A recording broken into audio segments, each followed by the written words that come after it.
Hi, good morning. How are you? Today is the 27th of July, and I'm still speaking to you from New York City. And we are discussing questions from readers who have been asking questions based on some of the topics discussed here. You are the universe, discovering your cosmic self and why it matters.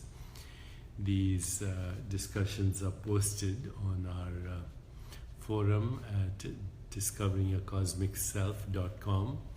I thank you for being part of that forum and for helping us expand the conversation. Also, thank you for your very wonderful support of this book, co-written with Main Askafatos, a cosmologist, quantum physicist, and also a climate change expert. So today's question is from Karan. Karan says, I've started using your free guided meditation with Oprah. I'm learning to meditate, and I can silence my mind for 5 to 10 minutes easily now. Wow. I do silent meditation, don't use any mantra. But when I do your guided meditation, start to chant mantra in my mind, all those random subconscious voices also get activated in the background, and I'm more likely to be unconscious in those thoughts. I want to understand what's going on. Is it normal in the beginning when we start to use the mantra? How can we stop those voices? What should I do now? Thank you, Karan, for this very interesting, important question. Okay, so first of all, the goal of meditation is not to silence your thoughts, because trying to silence a thought is also a mental activity, and therefore another kind of thought. You cannot silence a thought with a thought. So don't even try.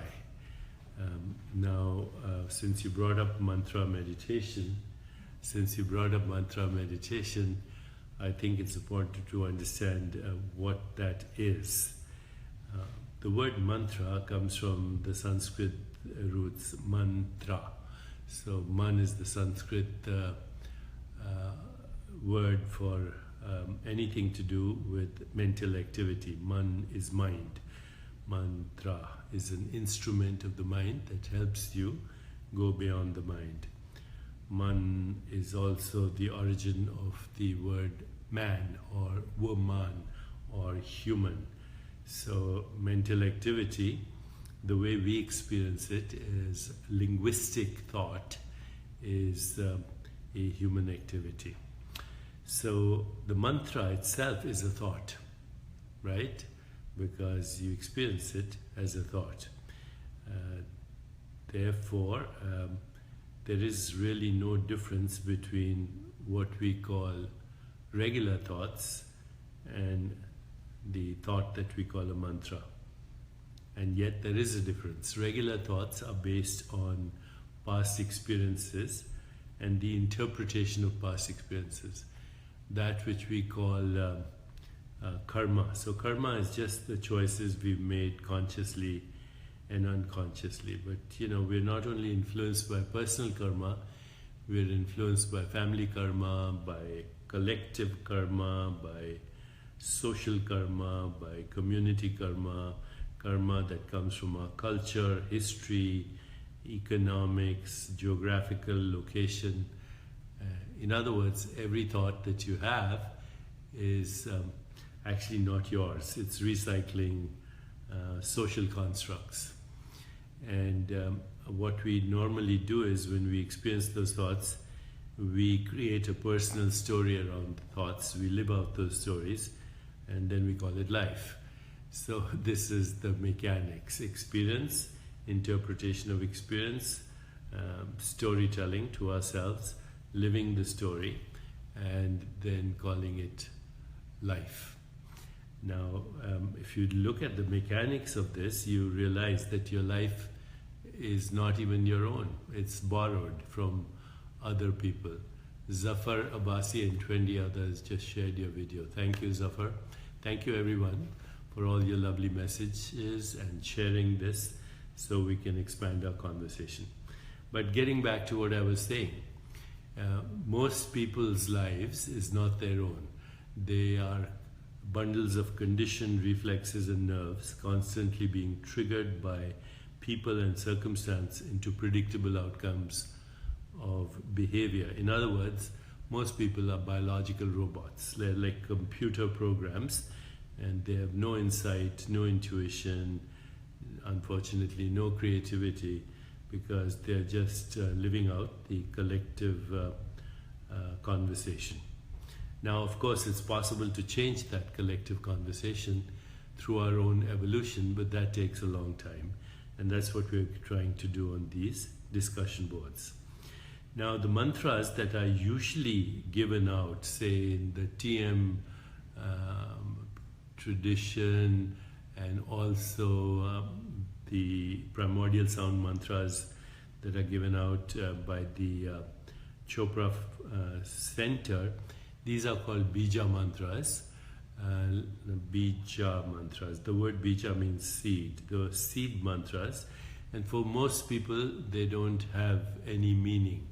But actually, when you go to the root of these seed mantras, they are the subtle vibrations of so-called deities. And deities should not be understood as external gods or goddesses. They should be understood as higher states of consciousness that embody a certain theme or a motif. So when we have a Lakshmi mantra or Mahalakshmi mantra, that is the subtle vibration of abundance consciousness. Elvira, Bulat, and 27 others just shared the video. Thank you, Elvira, and thank you, everyone. Getting back to what I was saying. So Lakshmi then becomes a state of abundance consciousness. Saraswati becomes a state of consciousness seeking knowledge. And on and on.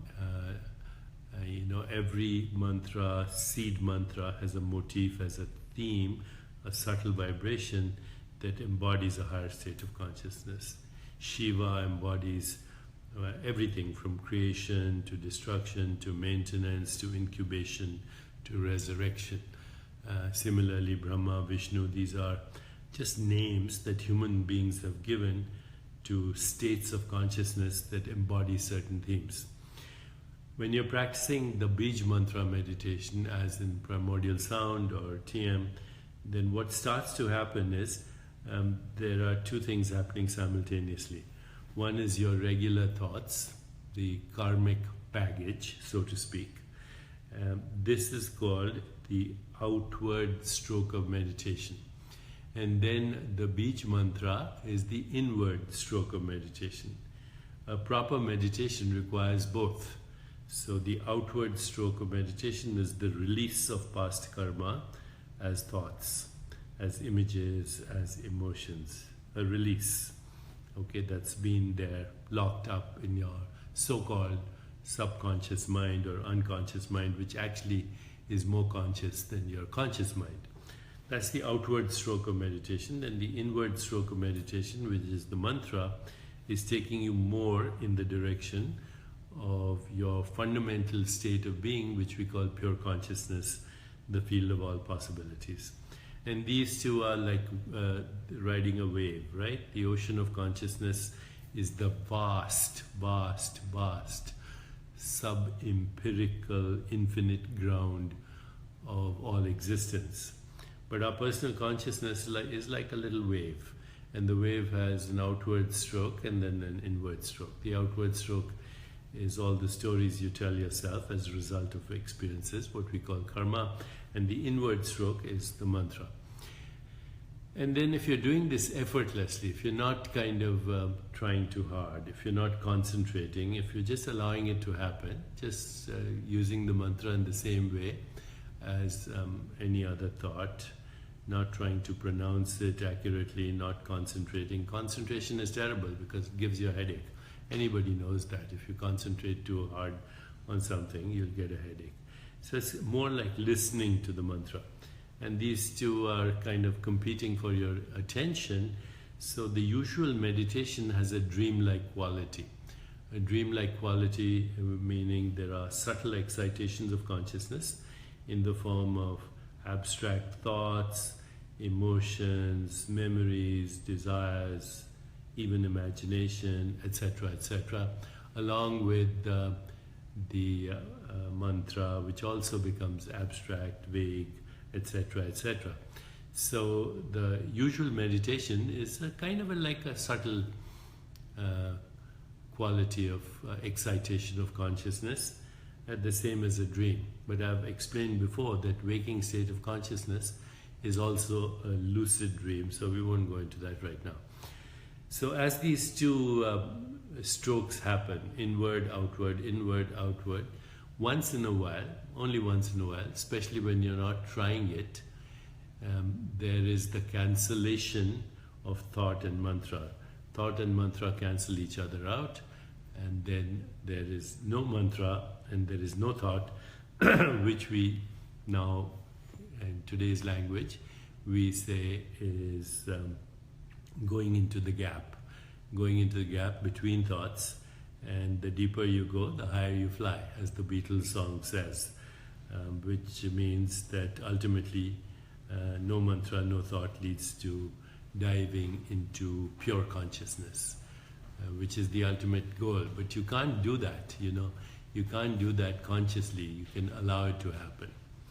Now coming back to the 21-day meditation program, the mantras we use in the 21-day meditation program, which is a guided meditation, those are not usually Bija Mantras.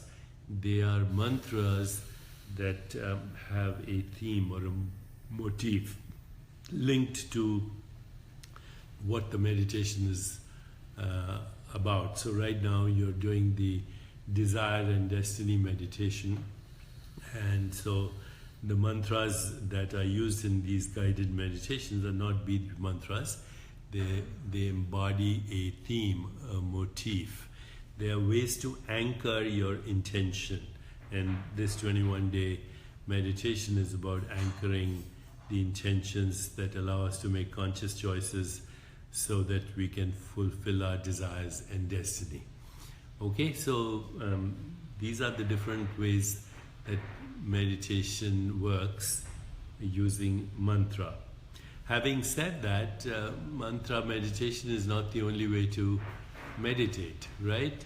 There is self-inquiry, there is vipassana, the mindful awareness of sensory experience, the mindful awareness of body, the mindful awareness of what's happening inside the body, which is called interoception, and ultimately awareness of relationship, personal relationship, social interactions, ecosystem, cosmos. So meditation is an amazing way to get in touch with your essential being. And then of course there is the whole methodology that comes from the tradition of Sri Ramakrishna, Sri Atmananda, Krishna Menon and Nisargadatta Maharaj, which is called the direct method. And so I'm going to just take a 15-second break because I have to, and then we'll talk about the direct method, okay? So here we go. 1, 2. Okay, so now we're talking. I said about the direct method. The direct method is actually to understand both intellectually and experientially the source of all experience. And when you look at a sound, you realize that the sound is a modified form of awareness. So is seeing, so is texture, so is taste, so is smell, so are thoughts, and so are emotions. When you trace them back to the source, where do you go? You go back to the self, right? And so the direct method is basically a way of getting in touch directly. Some of the great teachers, modern times, of the direct method are Greg Good, also Rupert Spira, also Lucille Francis, and there are many others. And I think one can employ any of these methods to ultimately get in touch with the source of all existence, which is your own self. The self of the universe is the self. Hi Dimitri Klein, lots of kisses from Pondicherry. Dimitri, long time no see. I hope you're doing well. So this is great, isn't this? This Facebook Live every day. We can get in touch with each other that we haven't seen in a long time, and we can greet each other, and we can also engage with new friends every day. Okay, so now I think I've explained Karan's questions. Don't try to get rid of thoughts. They're excitations of consciousness. And if somebody has absolutely no thought for a long time, they're either in samadhi or they're dead. So, trying to get rid of a thought is also a thought. And samadhi is a good state to be in, but you don't get into samadhi by trying to get into samadhi. And of course there are so many kinds of samadhi. Some of them of course have residues of thought as well. Okay, I think I've answered today's questions. In the meanwhile, keep your feet on the ground and keep reaching for the stars, and let's meet here tomorrow. Rishikesh Dikshit, thank you very much. I see you here every day, so it's great, and you have an amazing name, Rishikesh. Okay, the abode of the rishis. And actually, Kesh means hair, Shiva's hair, as he brought down the Ganges and mitigated its violence so it could bring fertility to the land. Okay, somebody just said there is no death. Yes, death is a human construct, so is birth a human construct. The real you was never born and therefore is not subject to death. That's another conversation. Thank you once again and see you tomorrow. Bye.